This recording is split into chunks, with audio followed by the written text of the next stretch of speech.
Bora então pro código aqui da nossa aplicação, para nossa primeira aula prática, já colocando a mão na massa. Começando com alguns pontos um pouquinho mais teóricos, mas que já entra, que são importantes a gente entender, caso você nunca tenha trabalhado nem com o conceito de microserviço, nem com o framework Nest, a gente ficar a par, entender um pouquinho o que são cada uma dessas coisas aqui.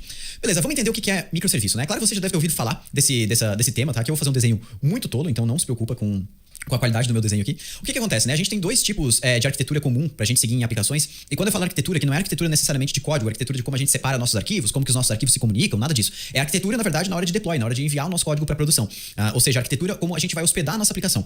E os dois formatos mais comuns é a gente ter toda a nossa aplicação dentro de uma única codebase, dentro de uma única base de código, que é um monolito, como você já deve ter ouvido falar. Várias empresas usam, o próprio GitHub, Stack Overflow, várias empresas usam esse formato. E tem um modelo um pouquinho mais hype, e não necessariamente hype é uma coisa ruim ou coisa boa. A gente só tem que cuidar, porque quando algo está em hype, a gente pode acabar utilizando de maneira precipitada, de maneira não convencional, só porque tá em hype, ou vice-versa também. A gente pode achar isso é só um hype, eu nunca vou prestar atenção nisso, porque isso é algo que vai passar e não vai mais ser utilizado. Mas não, microserviço é uma coisa que já é utilizado há muito tempo em grandes empresas. A gente vê Uber, LinkedIn, grande parte da maioria das empresas que você deve conhecer, grandes e-commerce por aí, usam microserviços por causa de algumas coisinhas que a gente vai falar logo mais. Mas o ponto aqui não é necessariamente todas as vantagens e desvantagens de utilizar microserviço, isso seria uma aula muito mais longa, inclusive tem vídeo no nosso canal falando disso de maneira muito mais aprofundada. O ponto aqui é como que isso bate na questão de código e a forma que a gente vai organizar a nossa aplicação.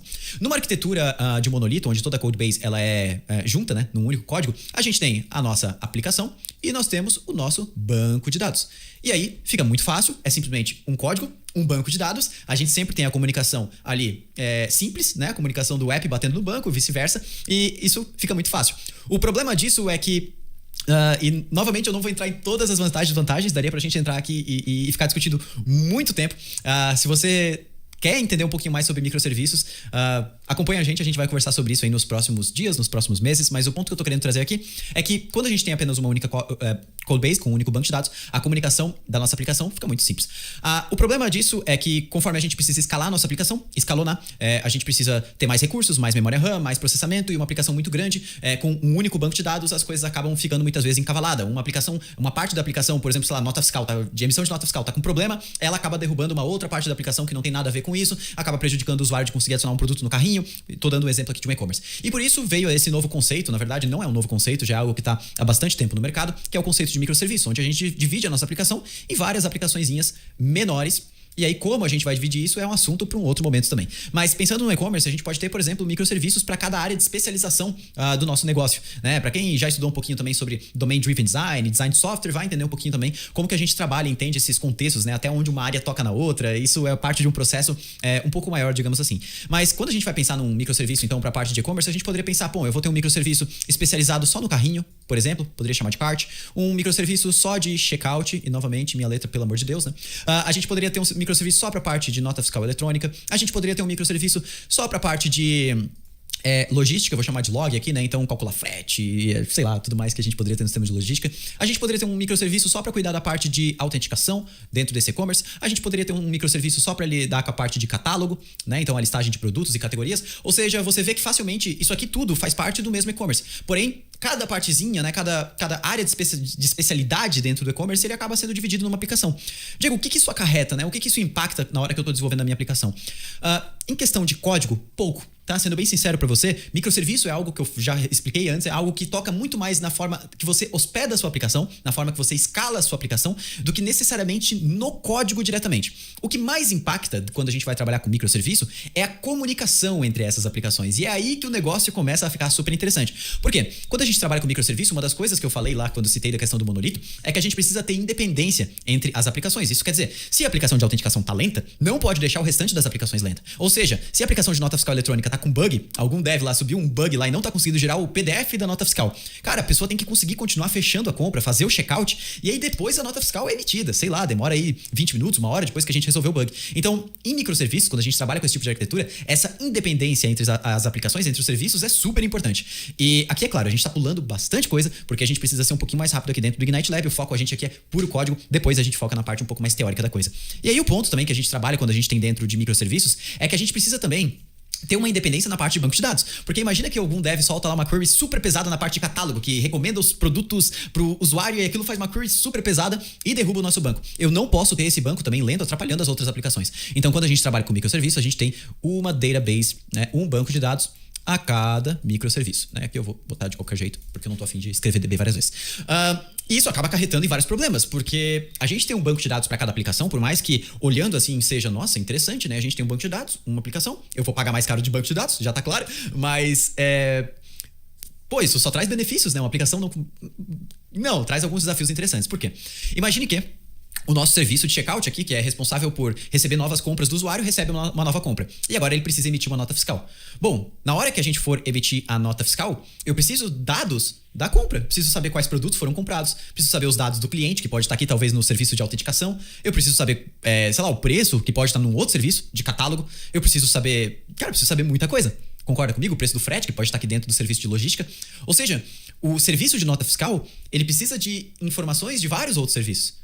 Então é simples, Diego. É só o serviço de nota fiscal, na hora que ele for emitir uma nota fiscal, ele vai lá, busca nos outros serviços, faz lá uma requisição, HTTP, qualquer coisa assim, as informações que ele precisa e emite a nota fiscal, certo?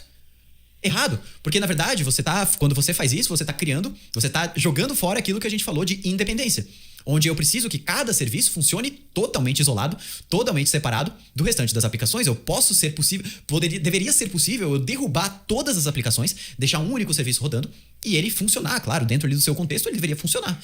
E nesse caso não funcionaria, porque ele depende de uma informação que está em outro serviço. Então, o que a gente faz nesses casos, né, quando a gente trabalha com microserviços, a gente tem duplicidade de dados. É muito comum. A gente ter, por exemplo, dados... Quando o usuário, por exemplo, faz uma compra, ao invés de simplesmente a gente anotar os dados da compra aqui dentro do serviço de checkout, é muito comum também eu enviar uma mensagem para quais serviços quiserem consumir esta mensagem, falando, opa, pessoal, teve um novo pedido. E aí eu boto aqui dentro quais são os dados desse novo pedido. Olha, eu tive cliente X, produto X, quantidade tal, frete tal. E aí o serviço de nota fiscal eletrônica ele pode falar, opa, quero ouvir então o que aconteceu um novo pedido e eu vou também anotar dentro do meu banco de dados para garantir que eu vou ter as informações necessárias no futuro para conseguir emitir a nota fiscal desse pedido, os dados desse pedido. Então, eu posso ter, por exemplo, uma tabela de pedidos duplicada entre dois bancos de dados. E aí, nossa, Diego, então eu posso ter duplicidade de dados, né? Isso aqui, nossa, para quem trabalha com back-end, que trabalha só com monolito, isso é uma tristeza, é algo horrível. E sim, traz novos desafios, como eu falei, microserviços não é aquela mil maravilhas, simplesmente pétalas de rosa, mas é algo que ajuda a resolver outros problemas em determinados momentos do seu projeto. O Ignite Lab é um momento pra gente poder, realmente o nome já diz, é lab, a gente poder testar coisas novas, a gente aprender coisas novas. Então é principalmente pra quem já trabalha aí, já trabalhou pelo menos um back-end há algum tempinho, né? E tá aqui pra conhecer conceitos novos e dessa vez falando sobre microserviços, falando sobre Node e tudo mais. E então, isso aqui é muito comum. Só que, apesar da gente ter duplicidade de dados, uma coisa que é comum acontecer nesse formato de microserviços não necessariamente todos os dados do pedido precisa estar nos dois serviços. Por exemplo, para emitir nota fiscal, o que eu preciso saber do pedido? Eu preciso saber o cliente, sei lá, o CPF dele, o nome, o endereço, né? Eu já trabalhei em e-commerce, sei bastante. O preço do frete, o total do pedido e uma descrição dos produtos. Eu preciso saber, por exemplo, o desconto que foi aplicado em algum produto específico? Não necessariamente. A gente não precisa informar necessariamente isso na nota fiscal. Ou seja, pode ser que aqui dentro do checkout eu anote muitas informações sobre os pedidos. Quando essas informações são salvas em outros bancos de dados de algum outro serviço, elas são salvas de uma maneira muito mais reduzida. Somente as informações necessárias para eu conseguir trabalhar com aqueles dados e logo, digamos, não precisar mais utilizá-los. Então, isso é super importante. A gente fez aqui um apanhado aqui de 10 minutos falando sobre microserviços de uma maneira bem abrangente para a gente conhecer o conceito. É claro que se você é uma pessoa que gosta muito mais de aprender na prática, fica tranquilo, fica tranquila. Nos próximos 3 dias aí, na verdade, os próximos hoje mais 2 dias, você tem muito conhecimento prático pra gente conversar sobre isso aqui. Então a gente falou sobre o que é um microserviço, falou sobre a questão de ter um banco de dados por serviço e sobre comunicação assíncrona, que é exatamente essa comunicação de o checkout teve um novo pedido, ele avisa que houve um novo pedido. Ele não avisa alguém, ele simplesmente avisa, ele faz um broadcast falando, olha, teve um novo pedido. Quem aí quiser pegar dados desse novo pedido, pega, né? Então os outros serviços vão lá e buscam essa mensagem, vão lá, ficam ouvindo, opa, teve uma nova mensagem, eu vou lá e pego essa informação e salvo, faço o que eu quiser com ela. Microserviço é basicamente isso. É claro que vai muito mais a fundo, tem muito mais desafios, mas não é o momento da gente falar sobre eles agora. Vamos falar só da parte boa da coisa aí. E E agora, o que a gente vai fazer, né? Durante esses 3 dias, a gente vai usar um framework que tá muito na moda dos programadores em Node. Eu acho que o Nest ele já passou do momento de ser um hype. É um framework muito sólido dentro da comunidade Node. É um dos frameworks atuais mais completos para você trabalhar com aplicações full stack, sejam microserviços, sejam aplicações monolitas, sejam qualquer tipo de aplicação. O Nest hoje é uma das ferramentas mais completas que a gente tem dentro do ecossistema do Node. E se você vem de outras linguagens, como o PHP, onde a gente tem o Laravel, no Ruby, onde a gente tem o Rails, no Python, onde a gente tem o Django, seja lá qualquer outra, dentro do Node a gente tem o Nest, mas temos também alguns outros frameworks. Mas qual que é a diferença do Nest, né, para outros frameworks, como por exemplo o próprio Express ou Fastify, que são micro frameworks, onde a gente chama, né, que eles têm as funcionalidades bem limitadas? O Nest ele é um framework opinado. O que é isso? É um framework que ele traz convenção, ele traz opinião na forma que você deveria criar a sua aplicação. Você não consegue simplesmente seguir, criar o seu arquivo e sair codando. Digamos, ele vem com uma estrutura prévia. Ele fala, olha, você vai ter esse tipo de arquivo, que são módulos, você vai ter esse tipo de arquivo, que são services, você vai ter esse tipo de arquivo, que são controllers. Você não é, digamos, 100% livre para criar, para usar a biblioteca que você quiser, porque o Nest ele tem, digamos, um leque de bibliotecas que ele integra. Tá, Diego, então quer dizer que se eu não usar uma biblioteca que o Nest integra, eu não vou conseguir usar ela? Vai, mas você vai ter um pouquinho mais de desafios, talvez, porque você vai ter que aprender também sobre como que o Nest acopla novas bibliotecas, novas ferramentas a ele. Tá, Diego, mas então o que eu ganho com isso? Exatamente a opinião. A opinião do Nest, ela facilita a gente a conseguir ter menos atrito, menos ruído no momento da tomada de decisão. Então, ao invés da gente, na hora que a gente for desenvolver em Nest, a gente vai criar uma API, digamos assim, né? A gente vai criar uma API e aí eu preciso fazer validação nas minhas rotas. E agora eu vou procurar como é que eu vou fazer validação. Aí tem 10 libs diferentes. Aí essas 10 libs, cada uma foi atualizada 2 anos atrás, a outra... No Nest não tem isso. A gente tem uma maneira de ser feita a validação. Vou botar GraphQL na minha API. Mesma coisa, a gente tem uma forma, na verdade 2 hoje, com o Mercurius e Apollo, para integrar GraphQL dentro da nossa aplicação. Ou seja, essa opinião que o Nest traz, ela é ótima, principalmente para times que precisam de velocidade, de produtividade na hora de criar a aplicação e menos tempo perdendo tempo com tomada de decisões. Então, se você tá nesse momento, se você tem um time nessa perspectiva, cara, isso é incrível. Outra coisa muito legal é que o Nest ele tem muitas integrações já acopladas ao próprio framework. Então, se você quer usar Nest com GraphQL, tá pronto. Se você quer usar Nest com microserviços, e aí eu posso falar algumas palavras aqui que vão te assustar, mas isso não é assunto para agora. Mas, por exemplo, Apache Kafka, RabbitMQ, Redis, gRPC, todas essas ferramentas e tecnologias, elas estão integradas automaticamente com o Nest. Se você quer fazer validação, se você quer...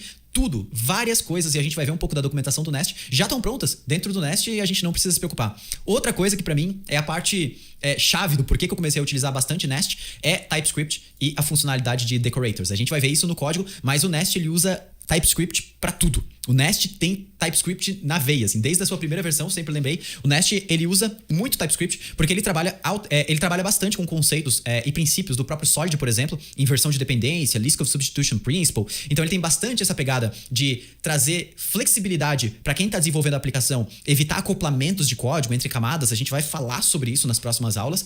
E ele usa bastante esse conceito de decorators do JavaScript. Quem é do Java já está acostumado com esse conceito, que é basicamente a gente conseguir acoplar funcionalidades em classes e funções de uma maneira muito mais mágica. E mágica pode ser bom ou ruim, dependendo do contexto, mas no caso do Nest eu vou te mostrar que é muito bom, é muito legal, assim. E agora, sem mais delongas, a gente vai criar o nosso projeto em Nest. A gente já vai entender os principais conceitos do Nest em si. Vamos também fazer o setup da configuração do banco de dados, rotas, validação. A gente vai sair daqui com o projeto já funcionando 100%. Então, bora lá, tem muito código pela frente.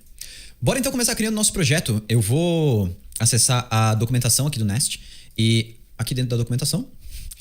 meu Deus do céu, que site branco. Aí o primeiro defeito do Nest, não tem uma documentação em Dark Mode, então tem que usar uma extensão aqui para ficar um Dark Mode bem estranho aqui, mas funciona. Primeira coisa que a gente vai ter que instalar, e que é super importante, o Nest, ele traz junto com si, né, uma CLI, uma interface de linha de comando. Então, basicamente, um software que a gente vai usar diretamente no nosso terminal para executar alguns comandos para automatizar algumas tarefas dentro do Nest. Então, para criar um projeto, a gente precisa utilizar essa CLI. Então, a gente vai começar instalando ela. Eu já tenho ela instalada, então não vou utilizar. Mas pode instalar ela com npm install -g, né, o global, ou yarn global add, dependendo do gerenciador de pacotes que você estiver utilizando. Eu instalei a minha com npm e agora eu posso simplesmente dar um nest new e passar o nome do nosso projeto. Eu vou chamar ele como notifications-service aqui. O nome da aplicação que você vai dar tanto faz. O único ponto importante é você criar essa aplicação numa pasta legal aí dentro da sua máquina, né? Não vai... No Windows, às vezes, o terminal ele abre lá dentro do System32, então não vai criar ali dentro, né? Navega no desktop, na pasta do usuário, documento, sei lá. Eu tenho uma pasta www que eu boto todos os meus projetos lá dentro, então pode ser uma dica, quem sabe, pra você. Vou começar criando aqui, então. Ele vai fazer um scaffolding aqui, né? O scaffolding é um termo que a gente usa pra quando eu Scaffold vem, sei lá qual que é a tradução disso, literal, mas ele vem do termo de, cara, quando eu crio uma estrutura pronta, digamos assim, né? Então, isso é basicamente scaffold. Ele pergunta qual gerenciador de pacotes eu quero utilizar. Vou botar o NPM. Novamente, usa o que tu preferir. Tanto faz. Aqui na Rocket, inclusive, tem projetos que tá usando Yarn, tem projetos que tá usando NPM. Acho que o ponto não necessariamente é o gerenciador de pacotes. Usa o que teu time preferir. Ele tá criando aqui o projeto.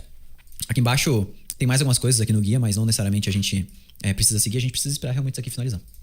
Já terminou de criar o projeto aqui. Demorou um pouquinho, mas pode variar muito da tua internet, do cache que tu já tem nos pacotes. A gente vai acessar o projeto e eu vou abrir no VS Code. Pode usar o editor que for melhor para ti. E aqui a gente vai dar uma olhadinha na estrutura que o Nest traz pra gente. Mas a gente pode rodar o projeto já, ó, simplesmente vindo no terminal e rodando npm start dev, ou melhor, isso, npm run start dev, para ele rodar o script de start. E pronto, já tá rodando, se não me engano, na porta 3000. Então, localhost 3000, já tá lá. Hello world. Meu rosto ficou branco aqui. Mas é a única coisa que ele vem configurado, né? Vamos dar uma olhada na estrutura aqui do projeto. Então, o Nest, ele vem uma pasta source, a pasta dist, que é basicamente a compilação do projeto, né? Como ele o Nest ele é totalmente baseado em TypeScript, a gente precisa de um processo de compilação do código, porque o Node ele só entende JavaScript, né? Então ele precisa transformar o código para JavaScript, e aí o código transformado fica dentro dessa pasta. Pasta Node Modules, que tem as dependências, uma pasta test, que ficam os arquivos relacionados especificamente a testes, né? Então aqui a gente vê, por exemplo, configuração do Jest, um teste de exemplo, né? Um teste end-to-end de exemplo, que ele basicamente bate na rota raiz e vê se o texto retornado é Hello World, né? Exatamente a única coisa que a gente tá fazendo, a mesma coisa que a gente tá fazendo ali no browser. Configuração de slint, gitignore, prettier, a configuração do CLI do Nest, né? Que é basicamente este carinha aqui, ó. Deixa eu dividir o meu terminal em dois. Este carinha aqui. A gente pode dar um nest-h para dar uma olhada. Eu não sei porque que o meu Nest aqui tá restartando que nem um maluco toda hora. Eu devo ter colocado ele dentro de alguma pasta que tá sendo sincronizada com o Google, alguma coisa assim, e ele tá... sei lá, depois a gente olha isso. Mas ele vem também aqui o package.json, então com algumas dependências. Então as dependências do Nest Common Core, Platform Express, Reflect Metadata, o RxJS, né, para trabalhar com algumas funcionalidades. E aqui ele vem também com a configuração, algumas dependências de desenvolvimento e algumas configurações do Jest também, né? Então a parte de testes mais pra frente a gente vai tirar isso daqui, porque eu não gosto de botar a configuração do Jest aqui dentro do package.json, eu acho que acaba ficando confuso, né? O Jest, caso você não conheça, é a ferramenta mais comum aí no ecossistema JavaScript pra gente fazer testes, né? Então a gente vai usar ele bastante. Vem com o README aqui também que a gente pode apagar, e ele vem com a configuração do TypeScript, né? O test config. E um arquivo de test config específico para build, né? Então, customizado para o momento de build da nossa aplicação, para o momento que a gente vai subir ela em produção. Dentro da pasta source, a gente vai ver que tem pouquíssima coisa aqui dentro, tá? O arquivo principal que o Nest abre é esse main.ts. A gente vai ver que esse arquivo aqui tem apenas uma única função, chamada bootstrap, né? Que faz basicamente o bootstrap da aplicação, cria a aplicação. Ele vai chamar esse Nest Factory, que vem lá de dentro de Nest Core, .create, passando o nosso app module, tá? E você vai ver que aqui no Nest, tá? Dentro do meu VS Code, eu estou usando a extensão do Material Icon Theme, né, que é esses íconezinhos aqui. E aí lá dentro da configuração aqui, ó, eu preciso passar, caso eu queira, com o gatinho do...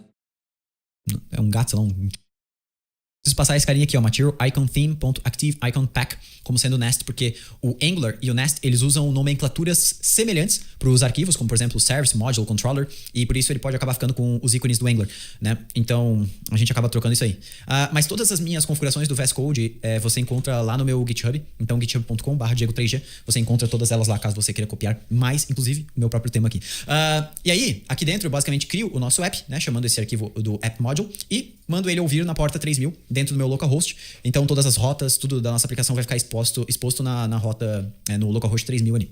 Se a gente for acessar esse app module, aqui o negócio começa a ficar interessante e talvez se você nunca trabalhou com Nest, comecem a surgir algumas dúvidas, né? Por quê? A primeira coisa que a gente vê aqui de diferença é que a gente tá, beleza, exportando uma classe, mas essa classe não tem nada. Então, como é que a nossa aplicação tá rodando? Lembra que eu falei que um dos conceitos primordiais para você trabalhar com Nest é você entender o conceito de decorator. Decorator nada mais é, se a gente for traduzir, né, no sentido literal, eu estou decorando. Decorar, né, dentro do conceito da programação, dos decorators, eu estou acoplando um funcionamento dentro de uma outra variável, de uma classe, de uma função, de uma variável em si. Então, geralmente a gente usa isso com o arroba, né? Então, arroba module, por exemplo, que é um decorator que está vindo de dentro do Nest, né? Eu sei que é um decorator porque eu uso ele com o arroba. E dentro aqui de module, veja que eu estou passando algumas informações. Imports, que está vazio, a gente logo fala sobre isso. Controllers e providers. E por mais que talvez é muita informação ao mesmo tempo, isso aqui é muito fácil de entender, tá? Por quê? Controller, se você já conheceu o MVC, já ouviu falar, provavelmente você já deve ter ouvido falar sobre controllers, são basicamente os arquivos que são pontos de entrada na nossa aplicação. Geralmente os arquivos que vão lidar com chamadas HTTP. Então, se a gente acessar o app.controller.ts, a gente vai ver que ele é uma classe, beleza? Chamada app_controller, o nome aqui não tem relevância nenhuma, e ele tem um decorator também, @controller. Perfeito? Isso aqui transforma esta classe aqui em um controller. Basicamente uma classe que lida com entradas, com recebimento de chamadas HTTP. E aí aqui a gente vai ver que a gente tem um único método chamado getHello. O nome do método tanto faz, porque o nome do método não define qual que é a rota, o endereço lá em cima. E é um método aqui que está chamando o app service, logo a gente fala sobre isso. O ponto que eu estou querendo trazer aqui dentro desse conceito de controller e de decorators é que os decorators, eles adicionam, né? Como eu já falei, eles acoplam o funcionamento de uma maneira mágica, digamos assim, à nossa aplicação. O que pode ser bom, porque é fácil, o que pode ser ruim, porque pode ser confuso, principalmente para quem nunca trabalhou com esse conceito.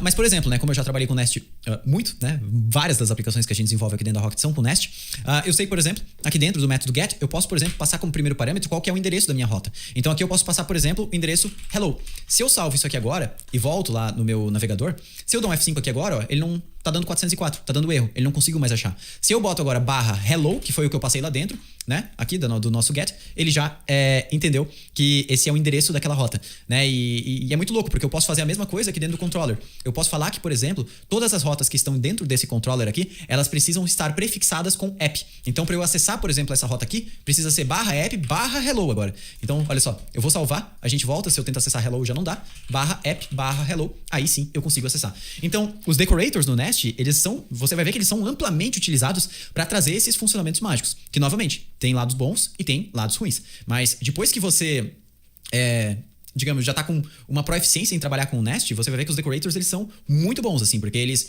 evitam a gente ficar perdendo tempo em fazer coisas que são muito demoradas quando a gente não trabalha com eles. Mas, novamente. E aqui, a gente vai ver, então, beleza? A gente já entendeu um primeiro conceito, que é o conceito de controllers. O segundo conceito que a gente precisa entender são services. Services são classes sem um propósito necessariamente específico. Service pode ser qualquer coisa dentro do Nest, sendo bem sincero. O ponto é, a gente geralmente não vai ter muitos conceitos dentro do Nest. Porque o Nest, ele é basicamente, na hora que a gente está escrevendo o nosso código, ele é esses três conceitos. Module, Service e Controller. Controller é sempre que eu quiser criar um arquivo que vai definir rotas da aplicação. E o Service é todo o resto. Então, se eu quero fazer uma conexão com um banco de dados, é um Service. Se eu quero fazer, sei lá, qualquer coisa, é um Service. O Service, ele é uma classe genérica, que vai ser utilizada dentro dos controllers ou até por outros services. Então, podem ser, e aí dependendo dos patterns que você estiver utilizando dentro do back-end, services podem ser repositórios, services podem ser os próprios services, né, os application services. Então, service é algo mais genérico. É algo para eu criar uma classe e definir funcionalidades ali dentro, não necessariamente funcionalidades que vão definir rotas, né? Porque daí são os controllers em si. Então, beleza, a gente entendeu o controller, entendeu o service, a gente ainda entendeu o service ainda uma camada mais superficial, mas conforme a gente for criando a nossa aplicação, vai ficar mais claro. Só que tem um pontinho aqui que é super importante, que é um conceito super importante que a gente tá vendo aqui do Nest, é que o Nest, ele trabalha com um dos princípios do Solid, que se você já estudou sobre Solid, você já deve ter ouvido falar, que é a inversão de dependência. Então, o que é isso, né? Quando a gente vem lá dentro do nosso controller, uma das coisas que a gente vê aqui dentro é que aqui, ó, quando eu importo o app service, eu não estou já usando, digamos, o que eu importei de dentro do app service para chamar lá o método getHello. Até porque o app service, ele é uma classe. Você vai ver que eu estou definindo um constructor que recebe um parâmetro appService, que é do tipo appService, e aí eu uso this.appService.getHello. Se você já trabalhou com Solid, você já deve conhecer esse conceito, que é a inversão de dependência. Ou seja, ao invés do app_controller buscar a dependência em outro arquivo, buscar a funcionalidade, ele está recebendo a funcionalidade como um parâmetro quando é instanciado. Então, isso é o conceito de inversão de dependência de uma maneira mais rápida, de uma maneira mais básica. Só que se a gente for ver aqui dentro do nosso app.module, que é onde eu falo para o Nest quais são os meus services e quais são os meus controllers, você vai ver que aqui o nosso controller, em nenhum momento eu estou enviando para ele o app service. Mas, se eu for lá no controller, ele precisa receber o parâmetro app service. Então, por que eu não estou enviando para ele aqui dentro? Porque o Nest também trabalha com outro pattern, que é a injeção de dependência. Então veja que são duas coisas diferentes. Inversão de dependência, que é quando eu tenho uma classe que ela recebe suas dependências geralmente através do construtor, né? Então quem for instanciar esta classe vai dizer quais são as dependências dela. E existe o conceito de injeção de dependência, que é, digamos, uma forma da gente automatizar a inserção dessas dependências no momento que as classes forem instanciadas. Ou seja, o Nest automaticamente consegue entender que, a partir do momento que o meu controller falou que precisa de uma dependência que é do tipo app service, ele já automaticamente detecta que dentro do nosso módulo existe uma classe chamada app service. E esta classe obrigatoriamente precisa ter o decorator injectable, para eu conseguir fazer a injeção dessa classe dentro de outra. Ou seja, o Nest automaticamente passa uma instância dessa classe app service como parâmetro dentro do controller. É claro que eu estou explicando o que acontece por trás. No mundo real, no dia a dia, na hora que você estiver criando a sua aplicação, você dificilmente vai se preocupar o que está acontecendo por trás. Você vai codar, mas é importante entender esses conceitos, né? O porquê que isso existe. E por que isso é feito dessa forma? O que isso traz de vantagens, né? Eu acho que aí o buraco é um pouco mais a fundo. A gente teria que conversar sobre várias coisas. Mas trabalhar com inversão de dependências do Solid ajuda a gente com muita coisa. Uma delas é testes. E a gente vai ver isso ao longo do desenvolvimento da nossa aplicação. Fica muito mais fácil a gente testar a nossa aplicação quando a gente trabalha com inversão de dependência. Por quê? Né? Se a gente for traduzir de uma maneira mais prática, né? Imagina que, por exemplo, eu tenha um serviço que ele envia e-mail, tá? Então eu vou basicamente criar aqui só pra gente testar, tá? Uma pastinha chamada mail, por exemplo. E aí eu vou ter o meu envio de e-mail pode ser feito de diversas formas, né? Uma delas eu vou chamar aqui que via SMTP, que é o mais comum. Então eu vou chamar de SMTP, mail. O nome do arquivo tanto faz, tá? Então eu vou chamar de SMTP, mail-service. Veja que não necessariamente eu preciso botar ponto service, mas se você quiser seguir os íconezinhos do Nest ali, bota ponto service, não tem problema nenhum.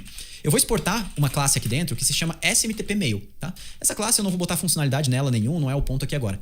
O ponto é, se a gente vai usar o conceito de inversão de dependência do Solid na prática, que inclusive tem vários vídeos sobre Solid lá dentro do YouTube, caso você queira conhecer todos esses princípios, a gente teria que ter, quando a gente for trabalhar com classes que elas se conectam a serviços externos, uma interface que determina qual que é o comportamento que a gente espera dentro dessas classes, tá?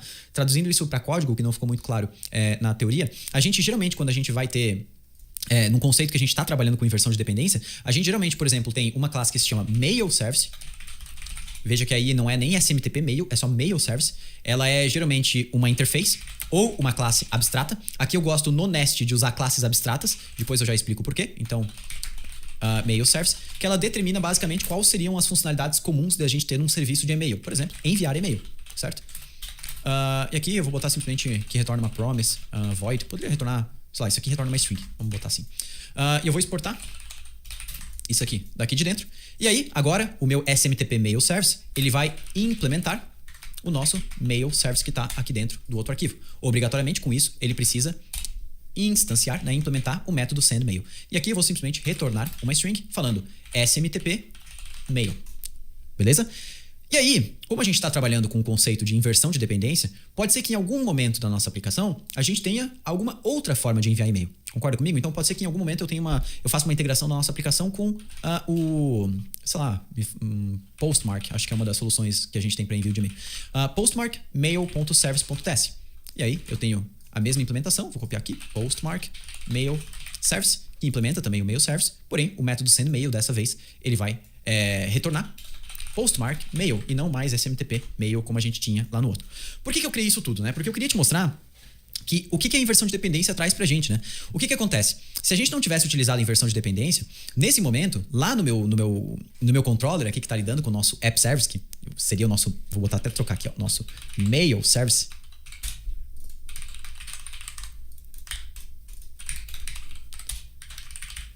Nesse caso, veja que eu estou falando que a minha dependência aqui no meu controller, ela é Mail Service e não SMTP Mail Service ou Postmark Mail Service. Ou seja, eu estou definindo uma dependência mais abstrata, né? Num contrato que a gente fala, numa classe que não tem funcionalidade, que ela é simplesmente uma estrutura para o nosso serviço de e-mail.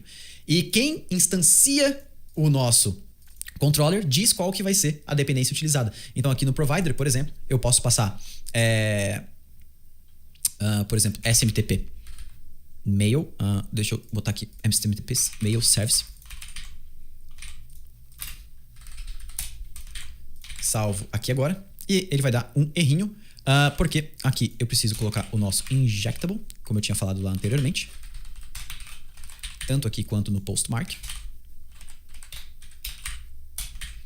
Voltando aqui, ele ainda vai dar um errinho, porque se eu não me engano, quando a gente trabalha com classes abstratas, como eu fiz ali, a gente precisa passar desta seguinte forma aqui.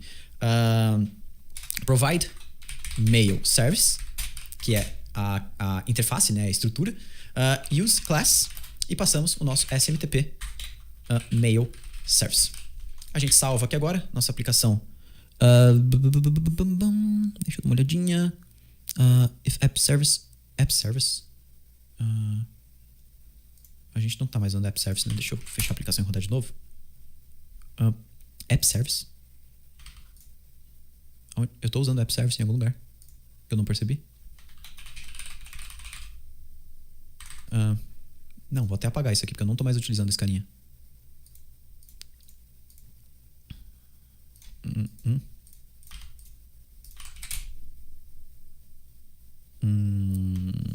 Controller. Não. Deixa eu apagar a pasta de dist. Ele deve ter dado algum tipo de... Eu não tô importando app service mais.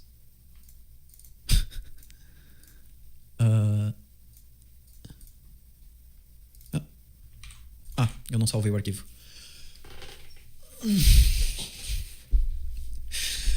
Voltando agora aqui no Google Chrome, se eu dou um F5, olha só, SMTP mail. Ou seja, o controller ele não sabe necessariamente qual que é o conteúdo, né, o retorno desse mail service. Ele está simplesmente executando o método sendMail. E quem diz para ele qual que é a dependência é o app module, né, que está falando SMTP mail service. E aqui, se eu trocar, por exemplo, para o postmark mail service, veja que eu alterei apenas no module, não precisei alterar nada no meu controller, salvo. Quando eu dou um F5 aqui, já troca para postmark mail. Né? Isso aqui, calma. Se você nunca ouviu falar sobre inversão de dependência, sobre injeção de dependência, tudo isso aqui pode estar parecendo, meu Deus, é coisa demais. Mas calma, porque na prática, ao longo das próximas 3 aulas, vai ficar muito claro, porque a gente vai fazer isso aqui várias vezes e eu vou te mostrando, claro, com calma, cada uma das funcionalidades, cada uma dessas usabilidades de cada um desses conceitos. Mas isso aqui era só para mostrar como que o Nest lida com essa questão de comunicação entre arquivos, né? A gente usa bastante desse conceito de inversão de dependências aqui dentro. Beleza, a gente falou bastante sobre module, falamos sobre service, que pode ser qualquer coisa, uma comunicação com o mundo externo, né? Pode ser uma conexão com banco, com envio de e-mail, qualquer coisa assim. E nós temos o module. O module, a gente não falou muito sobre ele, mas basicamente o module, ele é um acoplador. Ele acopla vários controllers e vários services. Ele é basicamente um ponto central para importar esses outros arquivos. E a ideia aqui dentro é que eu possa ter vários modules, né? Então, por exemplo, eu posso ter aqui um HTTP module, por exemplo, e aí a única coisa que muda, né? Até para mostrar aqui, ó, vamos copiar aqui e vou chamar de HTTP module. Vou botar ele simplesmente sem nenhum controller, sem nenhum provider, botar só aqui, ó, module, só para fazer ele funcionar. A diferença, né, é que a gente pode importar um module dentro do outro. Simplesmente aqui dentro do app.module, eu posso aqui dentro de imports importar o nosso HTTP module, né? Ou seja, um módulo pode importar outro e assim a gente vai separando a nossa aplicação em vários módulos que quando conectados, eles formam um único grande módulo, que é o app.module, que é o módulo principal, digamos assim, da nossa aplicação. E agora a gente foi em bastante conceitos, a gente falou sobre modules, falou sobre services, falou sobre controllers, falou sobre inversão de dependências, sobre injeção de dependências, que são conceitos importantes para trabalhar com o Nest, tá? Então, se você pretende trabalhar com o Nest, você precisa sim conhecer esses conceitos. E agora a gente vai falar um pouquinho sobre conexão com banco de dados, a gente vai fazer o setup do Prisma, ORM, que é o ORM mais legal para a gente trabalhar com bancos de dados dentro do Node. E aí a gente já vai criar nossa tabela no banco de dados e também já vamos conectar o Prisma com a nossa aplicação Nest para a gente conseguir fazer operações no banco de dados de dentro dos nossos services, de dentro dos nossos controllers, caso a gente queira. Então, vamos dar uma olhadinha como é que fica aí. Bora começar, então, configurando o Prisma na nossa aplicação. Eu vou fazer a aplicação parar de rodar, porque agora a gente vai mexer em bastante coisa, então nem adianta deixar ela rodando. Eu vou começar instalando o Prisma como uma dependência de desenvolvimento. Esse Prisma que eu estou instalando aqui agora, ele é só a CLI do Prisma, né? Pra gente automatizar alguns processos, criar migration, todas essas coisas assim. E a gente vai instalar o Prisma Client, que esse sim é uma dependência de produção, não de desenvolvimento, tá? Que vai ser o pacote que a gente vai usar para se conectar no banco de dados mesmo, dentro da aplicação. E agora eu vou rodar um npx prisma init. E aqui eu já vou passar para ele, ó, essa flag, nessa opção aqui chamada data source-provider, espaço SQLite. Por quê? Porque aqui na nossa aplicação eu não quero te ensinar a instalar Docker, nada disso. Então a gente vai rodar com SQLite, né, que é um banco e roda com arquivo físico, mas o Prisma ele roda com qualquer banco de dados SQL, então dos mais famosos, né? Então MySQL, Postgres, sei lá, mais qual banco de dados, tem que dar uma olhadinha na documentação. E ele roda com Mongo também, CockroachDB, caso você prefira bancos no NoSQL. Mas aqui a gente vai usar o SQLite, como eu já falei. Não se preocupa, porque o que a gente construir aqui com o SQLite, você vai conseguir depois usar outro banco sem mudar nada no seu código. Quando a gente roda esse comando, ele vai criar basicamente uma pasta chamada Prisma, que tem um único arquivo chamado schema.prisma, que é onde a gente vai definir as tabelas do nosso banco de dados. E ele cria também um arquivo .env que diz basicamente qual que é a URL do nosso banco de dados, ou seja, onde o nosso banco de dados vai ficar. Ela é uma variável ambiente, porque em produção provavelmente vai ser diferente do valor que está local, né? Mesmo que seja um banco não SQLite, né? MySQL da vida, por exemplo, na sua máquina o acesso é, sei lá, root e a senha é root, né? E online vai ser muito diferente disso. Então, a gente trabalha com variáveis ambiente nesse caso aqui. Com o schema.prisma criado aqui dentro, a gente vai criar a nossa primeira tabela dentro do banco de dados. Como é um microserviço específico de notificações, né? Ao longo dessa semana a gente vai estar desenvolvendo um serviço especializado em notificações, ou seja, outros serviços podem se comunicar com esse serviço para enviar notificações. Que tipo de notificação? Aquelas notificações push, né? Então, por exemplo, se a gente acessar a própria plataforma da Rocket City, a gente vai ver que, por exemplo, aqui na direita, a gente tem notificações, né? Então aqui do ladinho tem as notificações. Inclusive, construa o microserviço no último Ignite Lab do ano. Interessante.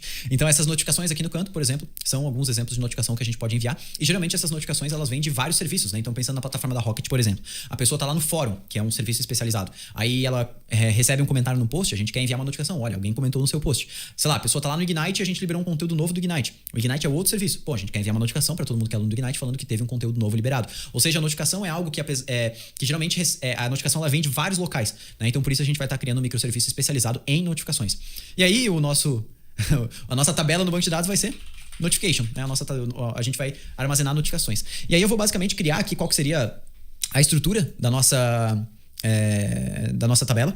Eu vou ter um ID para notificação. Eu vou falar que ele é uma string e ele é uma primary key. No Prisma a gente define a primary key botando esse @id aqui. E o string é basicamente o tipo do campo, né? No Postgres ele vai ser usado um text, no MySQL vai ser usado um varchar, se não me engano, ou vai ser usado um text também, não lembro exatamente, mas é basicamente o tipo do campo. A gente vai ter o conteúdo da notificação, que é uma string. Nós vamos ter uma categoria da notificação. Essa categoria ela determina mais ou menos uma notificação social ou qualquer coisa assim. Um ponto que eu acabei quase esquecendo aqui, tá? Para trabalhar com o Prisma é super importante que você esteja com a extensão do Prisma instalada aqui dentro do seu VS Code. E você pode ver que o meu Prisma aqui, inclusive quando eu salvo o arquivo, ele faz uma formatação automática. Isso vem das minhas configurações aqui, que eu deixei lá no meu GitHub, como mesmo eu falei, que é esta configuração aqui, ó. Prisma editor.format onSave como sendo true. Ele formata o editor automaticamente quando eu salvo o arquivo.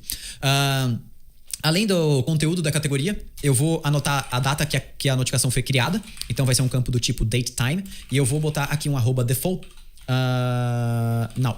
Ele vai preencher automaticamente este campo created at com a data atual, caso não seja informada no momento que essa informação for salva no banco de dados. Além disso, eu vou anotar também a data de leitura, ou seja, se essa notificação já foi lida ou não, para não ficar aquela bolinha laranja, né, em notificações que já foram lidas. Só que a data de leitura, ela é nullable, ela é possivelmente nula, porque a pessoa pode não ter lido ainda. Então, eu vou botar um ponto de interrogação aqui depois do tipo da informação, e isso define com que aquilo possa ser nulo. E outra coisa que a gente precisa saber é para quem que esta notificação foi enviada. A gente precisa ter uma referência pro usuário a qual a notificação foi enviada. E aí eu vou criar um campo aqui chamado recipient ID, que vai ser do tipo string. E eu vou, inclusive, aproveitar aqui a maneira que o Prisma lida com as coisas para criar um índice desse recipient ID, tá? Vamos falar um pouquinho sobre isso antes da gente prosseguir aqui, tá? O que acontece? Como a gente falou já nesse formato de microserviços, é comum dentro de um serviço, como eu falei, a gente ter dados duplicados. Então, aqui dentro da notificação, isso aqui é como se fosse uma chave estrangeira. Eu estou referenciando o ID do recipiente, mas eu não vou ter uma tabela de recipientes aqui dentro do software, do serviço de notificações. Esse ID aqui, ele é o ID do usuário, talvez em outro serviço, lá no serviço de autenticação, por exemplo. Então, é uma referência para uma informação que está em outro serviço que eu estou usando aqui dentro. E não é que eu vou conseguir fazer um join disso aqui, né? Buscando informação. Até daria, mas pelo amor de Deus, não é isso. É porque o ID é a única informação que eu preciso para que lá no front-end eu consiga listar todas as notificações de um usuário específico. Porque o front-end ele tem informações de vários serviços, né? Ele consegue se comunicar com vários serviços. Quando o usuário se autentica no front-end, esse serviço de autenticação traz para o front-end qual que é o ID do usuário. Tendo esse ID do usuário, o front-end consegue ir no serviço de notificações e falar, olha, me retorna todas as notificações deste ID aqui, do usuário com este ID. E aí veja que eu chamei de recipient ID ao invés de user ID. Por quê? Porque uma das coisas que você vai cada vez mais, conforme você estuda sobre design de software, é perceber que a nomenclatura ela é super importante, ainda mais num contexto de trabalhar com microserviços. Por quê? Porque a mesma entidade, como ela pode estar em vários serviços, a gente tem que cuidar para não chamar esta entidade da mesma maneira em todos esses serviços. Porque a mesma entidade ela pode ter nomes diferentes em cada um dos serviços.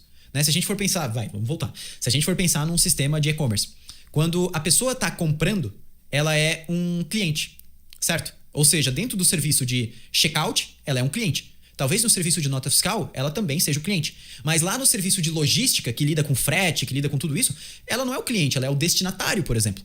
Pode ser o cliente também, eu poderia chamar tudo de user, caso eu queira, né? O ponto não é esse. O ponto é qual o melhor nome que eu posso dar para cada coisa para que ela fique mais clara na hora que eu tô dando manutenção no meu software, o que é o quê, né? Então isso é legal. Geralmente, quando a gente usa quando a gente cria essas chaves estrangeiras que na verdade referenciam uma informação que tá em outro serviço, na grande maioria das vezes, tá? Isso aqui não existe um padrão específico, mas na grande maioria das vezes a gente acaba prefixando a referência do outro serviço. Então a gente geralmente coloca assim, ó, auth, user ID, por exemplo, o serviço, esse dado aqui ele é o dado, digamos assim, a referência para o serviço de autenticação, o user ID.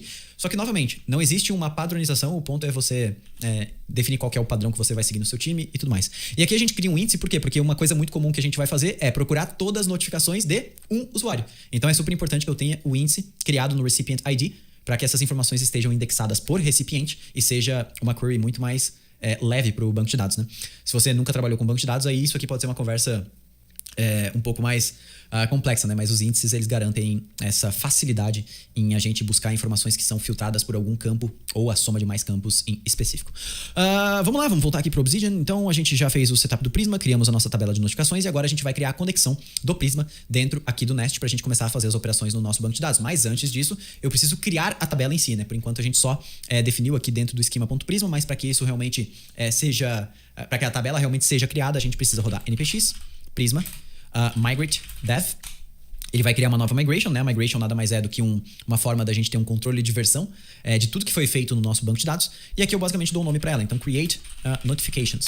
Ele vai criar uma pastinha aqui, ó, migrations. Dentro vai ter um arquivo com a timestamp atual e o nome que a gente deu, create notifications. E dentro tem um migration.sql, que é basicamente o SQL, para a gente conseguir criar a nossa tabela de notificação, inclusive com o índice que a gente tem criado lá do recipient ID. E agora, ele também já criou o banco de dados. Veja, tá aqui, ó, dev.db. Então, o nosso banco SQLite é isso aqui. Como eu não consigo visualizar este banco, eu posso rodar o comando npx prisma studio e ele vai abrir no meu navegador uma interface para eu visualizar o meu banco de dados. Então a gente vai ver que aqui ele já lista quais são os nossos models, que seriam as nossas tabelas. O Prisma ele chama de model, porque como ele trabalha com vários bancos, tem banco que chama de tabela, tem banco que chama de esquema, tem por aí vai.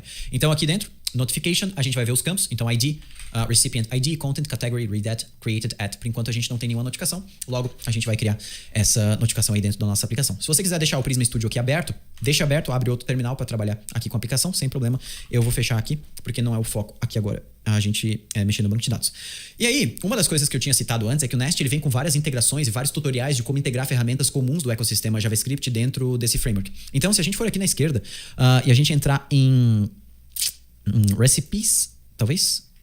Exatamente. A gente vai ver que um aqui dos recipes é o Prisma, que é basicamente como que a gente integra o Prisma dentro do Nest. E a gente vai ver que é basicamente o processo que a gente fez. A gente instala o Prisma, faz um init, cria o nosso banco de dados, ó, vai ver que é a mesma coisa, cria aqui as tabelas do banco, é claro que no caso dele aqui ele criou mais de uma tabela, fez o migrate dev, como a gente fez também, instalou o Prisma Client, isso aqui a gente já fez lá no começo, e aí o que ele faz é criar um arquivo chamado Prisma Service. Eu vou copiar então o código deste carinha aqui, e lá dentro da nossa pasta source, eu vou criar um arquivo chamado prisma.service.ts. Vou colocar o código que está ali dentro e a gente pode dar uma olhadinha. Basicamente, o que esse arquivo aqui faz, tá? Ele está exportando uma classe Prisma. Caiu alguma coisa aqui em casa, fui ver se estava todo mundo bem, mas já voltando aqui. Ele basicamente cria uma classe chamada Prisma Service, que ela estende o Prisma Client, que é basicamente a classe que traz os métodos para a gente criar, deletar, atualizar, fazer qualquer operação no banco de dados. E também implementa uma interface que vem de dentro do Nest, que é o onModuleInit. O que isso aqui quer dizer, né? Basicamente, quando eu implemento dentro de algum service do Nest essa interface onModuleInit, eu tenho acesso a definir um novo método dentro do nosso service chamado enable shutdown hooks. Ou melhor, eu tenho a capacidade de definir um novo método chamado onModuleInit, que eu consigo executar alguma coisa assim que a nossa aplicação subir, assim que a nossa aplicação rodar, for ao ar. Então aqui basicamente eu executo this.connect, ou seja, para ele forçar a realização de uma conexão com o Prisma.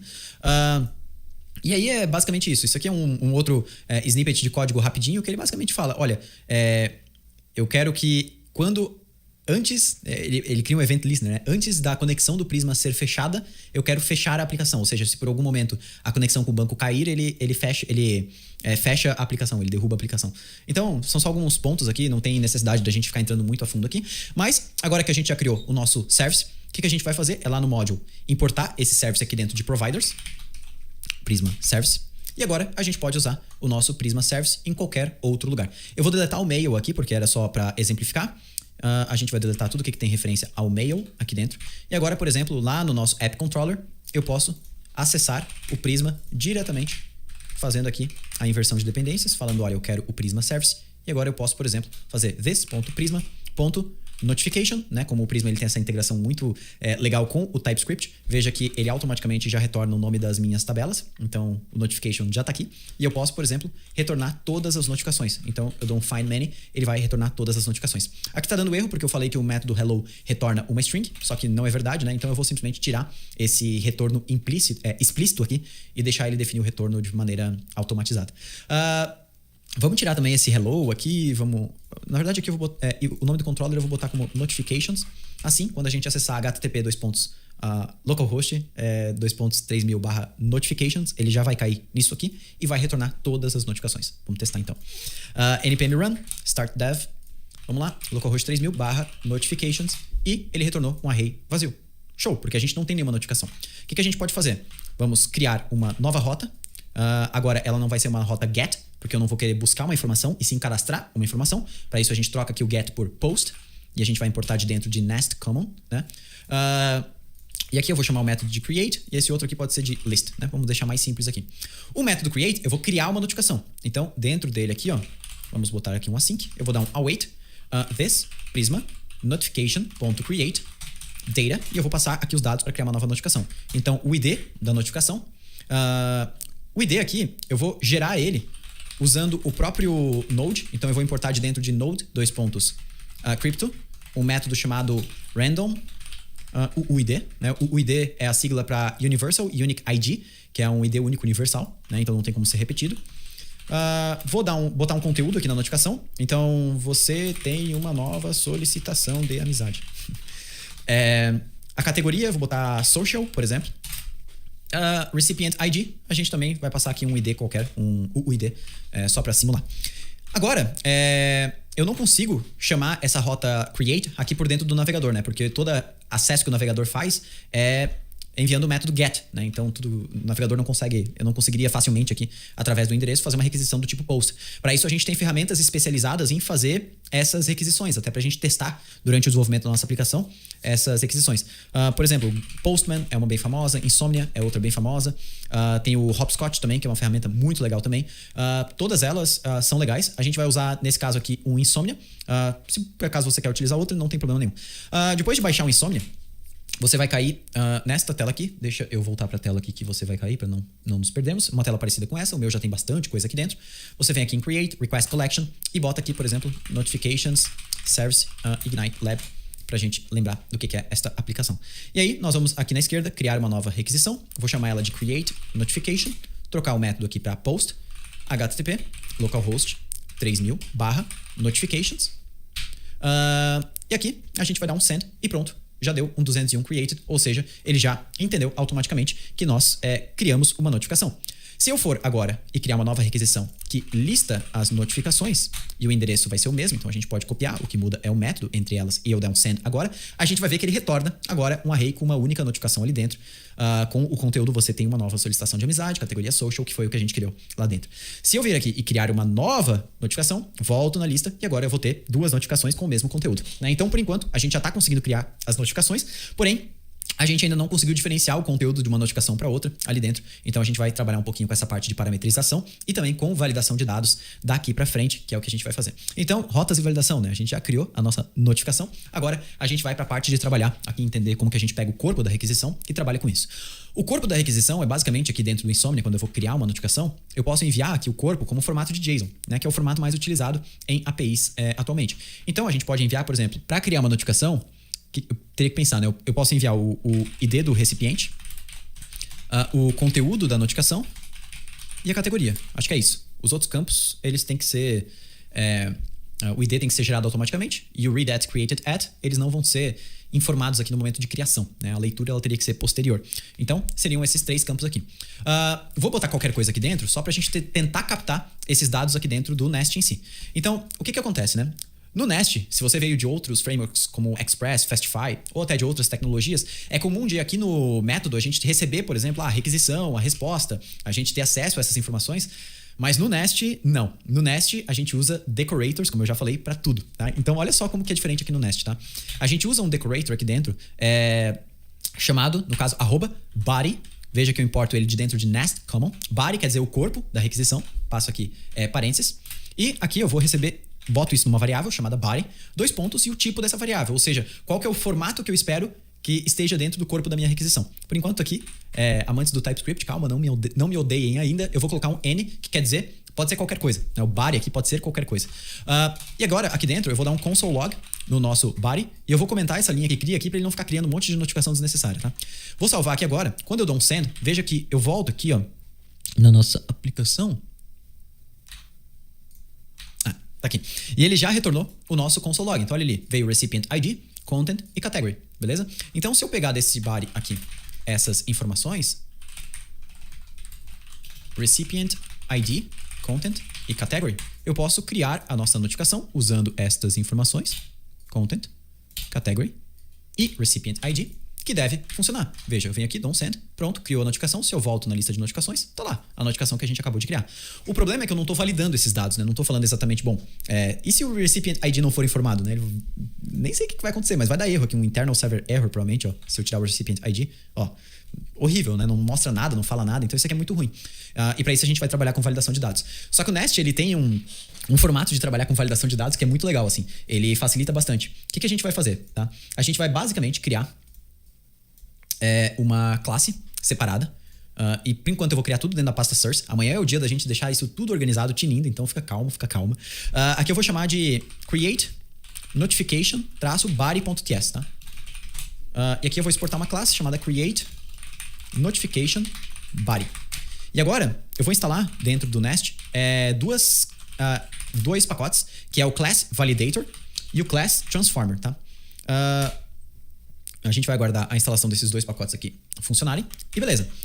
Aqui dentro do meu create notification body, isso aqui é uma classe. Então eu vou começar definindo, olha, quais são os campos que o corpo da minha requisição para criar uma notificação tem? Eu vou ter o recipient ID, que é uma string. Eu vou ter o conteúdo, que é uma string. E eu vou ter a category, que é uma string. Beleza? Salvo isso aqui agora. A gente pode ver que já deu tudo certo. Se eu volto lá dentro do nosso módulo, do nosso controller, e falo aqui que o nosso body agora ele não é N, e sim ele é um create notification body. Show de bola. Agora, ó, quando eu venho aqui desestruturar, por exemplo, esse body, ó, ele já tem as informações. Então, digamos, o papel do TypeScript já está sendo feito. Né? Ele não deixa, por exemplo, eu pegar uma informação que não existe ali dentro. Né? Então, essa parte já está feita. Porém, a validação ainda não está sendo feita. A validação, o Nest faz também usando decorators. Tá? Decorator para tudo, como eu já falei. No Nest a gente usa isso bastante. Então, o que a gente vai fazer? Aqui no recipient ID, eu vou, por exemplo, passar um @is not empty. E ele não conseguiu importar. Então, isso aqui vem de dentro do pacote class validator, tá? Que a gente acabou de instalar. Is not empty. Eu estou basicamente dizendo que o recipient ID não pode estar vazio. Olha só o que muda agora. Quando eu volto aqui na criação da notificação, e eu não envio o recipient ID agora e dou um send, ele também está dando um internal server error. Deixa eu dar uma olhadinha aqui. App controller. Tá. Porque agora... ele caiu... tá. Ele caiu aqui no Prisma.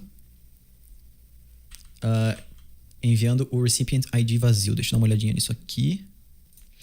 Tá, já lembrei. Isso que dá não seguir a documentação lá, né? Quando a gente vai trabalhar com validação dentro do Nest, o Nest, por padrão, ele não tenta validar as nossas requisições, para não ficar acoplando, digamos, coisas que deixariam a nossa aplicação mais lenta, caso a gente não vá validar. Então, o que a gente tem que fazer quando a gente quer trabalhar com validação é aqui dentro do main.ts, aqui ó, antes de fazer o listen, a gente vai fazer um app.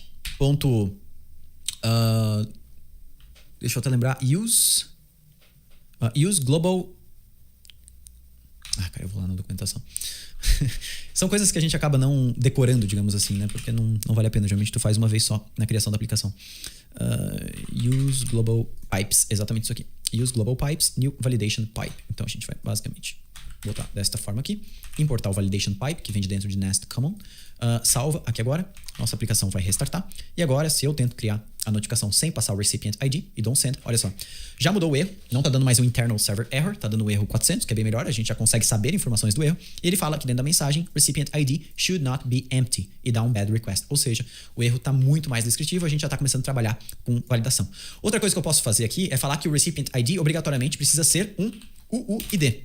Então aqui, ele não está importando automático, não sei porquê, mas tem um método chamado isUUID, que eu posso passar aqui dentro. Ou seja, se eu tentar criar uma notificação com o recipient ID como um texto, por exemplo, ele vai dar um erro. Recipient ID must be a UUID. E aqui o que a gente pode fazer, né? Eu posso apagar, e como eu estou usando o Insomnia ele tem gerador de algumas coisas de forma automatizada. Se eu dou um Ctrl espaço aqui, ó, aqui embaixo a gente vai ver que ele tem ó, o UID versão 4. Só clico e pronto, já deu certo. Ele cria um ID automaticamente pra gente quando está enviando a requisição. Vamos lá. O conteúdo também não pode ser vazio. A category não pode ser vazia. E o conteúdo aqui eu vou definir que ele tem um length. Deixa eu importar length também de class validator. Ele precisa ter no mínimo 5 caracteres de length, né? No mínimo 5 caracteres. E no máximo 240, vamos botar aqui. Só um exemplo, né? Talvez mais. Não, 240 tá bom. E a gente salva aqui agora, por exemplo, se eu tentar criar um conteúdo com 3 caracteres, dá um send, ó. Content must be longer than or equal to 5 characters. Ou seja, ele já trabalha isso pra gente. E assim, a gente finalizou o que a gente ia ver hoje, que é essa parte introdutória, essa parte mais fundamental do Nest e do Prisma. Independente se você atua mais no back, no front-end, você com certeza percebeu que não existem limites para o que você pode realizar, para o que você pode construir dominando o Node, por exemplo, uma ferramenta tão completa. E uma das coisas que eu sempre digo é que hoje quem desenvolve com JavaScript tem um arsenal de ferramentas à mão para conseguir entregar um projeto de ponta a ponta sem depender de outros devs. Tem o poder na mão de navegar entre todas as áreas do desenvolvimento usando uma única linguagem, seja front-end, back-end ou até mobile. E é muito louco porque todo esse conceito, essa conclusão que eu cheguei foi percebendo ao longo dos anos para onde que o mercado estava caminhando e para onde que até hoje o mercado está olhando. E se você for olhar pesquisas, e não que necessariamente eu esteja defendendo a unhas e dentes que você precisa se tornar um desenvolvedor full stack, mas o ponto aqui é só tô trazendo um pouco por que o JavaScript é tão incrível. A procura por desenvolvedores full stack nas empresas aumentou consideravelmente nos últimos anos. Teve um levantamento aqui da Associação Catarinense de Tecnologia que mostrou que quase 1/5 das empresas estão à procura de desenvolvedores full stack. É o cargo em TI mais procurado no Brasil. Isso é muito louco. Teve também o Fórum Econômico Mundial que destacou o desenvolvimento full stack como uma das carreiras mais promissoras dos últimos tempos. E o Node, inclusive, que é a tecnologia que a gente está utilizando aqui, ele apareceu numa pesquisa recente dos meus amigos lá do Código Fonte TV como a segunda ferramenta mais utilizada pelos brasileiros. Perdendo, adivinha para qual? Apenas o React. E logo após vem Angular, Vue, ou seja, várias tecnologias do ecossistema JavaScript. Se a gente for olhar para mundo afora, a gente olha para empresas como Netflix, IBM, LinkedIn, Uber, todas essas usam o Node. Porque o Node ele traz muita produtividade, pouquíssimas dependências, a capacidade de escala gigantesca, é uma das tecnologias mais escolhidas para arquiteturas de microserviços, a possibilidade de ser usado em ambientes serverless, por exemplo, está por trás de várias ferramentas front-end como React, Next, Remix e várias outras. E falando em front-end, para mim, se você tem conhecimento em JavaScript, como eu já falei no geral, e usufrui das vantagens de ser full stack, você também ganha a possibilidade de construir aplicações de ponta a ponta sem depender de outros devs, tirar próprias ideias do papel, e olha quantas ideias eu já tirei só por causa disso, acessar o dobro ou o triplo de oportunidades sem aumentar o seu esforço, se tornar mais valioso dentro das empresas, Pra mim, conhecer e me aprofundar em todas as frentes, cara, me fez ter muita segurança. A confiança pra assumir um projeto de ponta a ponta me fez eu me tornar um profissional muito mais adaptável. Quando eu comecei a trabalhar na área, é sério, em 2011, não existia essa de não ser generalista. Você era pago pra desenvolver aplicações das camadas do Photoshop até os painéis administrativos. Com o tempo, o mercado ele foi mudando e a gente começou a ter uma divisão muito maior, até pela quantidade de ferramentas que começou a existir em cada uma dessas frentes, seja front, back, mobile. Por isso, nesse momento, eu tive que tomar uma decisão do que eu ia me especializar, e talvez você vai chegar nesse momento. E aí, na minha época, foi o front-end, na época ainda com AngularJS, lá na sua versão 1.3, lá em 2013. E depois que eu já tava no mercado, eu já tinha um conhecimento sólido em front-end, eu falei, opa, agora eu vou abrir meu leque e vou me aprofundar também em Node. Isso lá em 2015. E daí pra frente, eu tive a certeza que eu nunca iria mais conseguir largar um deles. Ainda no fim de 2015, eu descobri o React Native, isso me trouxe o que faltava pra eu me sentir aquela segurança que eu tenho hoje em assumir qualquer desafio técnico, de desenvolver qualquer aplicação, de tirar as minhas ideias do papel e por aí vai. O ponto aqui que eu tô falando, né, não é que você necessariamente vai ser uma dev full stack. E tudo bem. Tanto que o nosso foco aqui nesse Ignite Lab é justamente apenas o back-end, com Node. Mas, no momento certo, se aprofundar em todas as frentes vai te permitir enxergar um mundo de novas possibilidades e te transformar em um profissional completo. Escuta o que eu tô falando. Então, se hoje você sente que tá num momento talvez estagnado ou estagnada, não tá conseguindo, cara, dar aquela evolução, tá buscando novos desafios, quer ser mais reconhecido pela empresa ou pelo mercado, é porque chegou a hora de você dar um próximo passo e avançar para o próximo nível na sua carreira. E para isso eu te espero na próxima aula, onde a gente vai entrar nos conceitos um pouquinho mais avançados, não necessariamente de Node, e sim de design de software, de construção de software no geral. A gente vai falar sobre domínio, a gente vai entender alguns princípios de Solid, vamos falar sobre inversão de dependência, vamos começar a escrever nossos testes. Enquanto isso, não deixa nada te travando. Por favor, vai lá na comunidade, tira todas as dúvidas, o nosso time tá lá, além de participar, ajudando, claro, outros devs, porque isso também te ajuda a evoluir.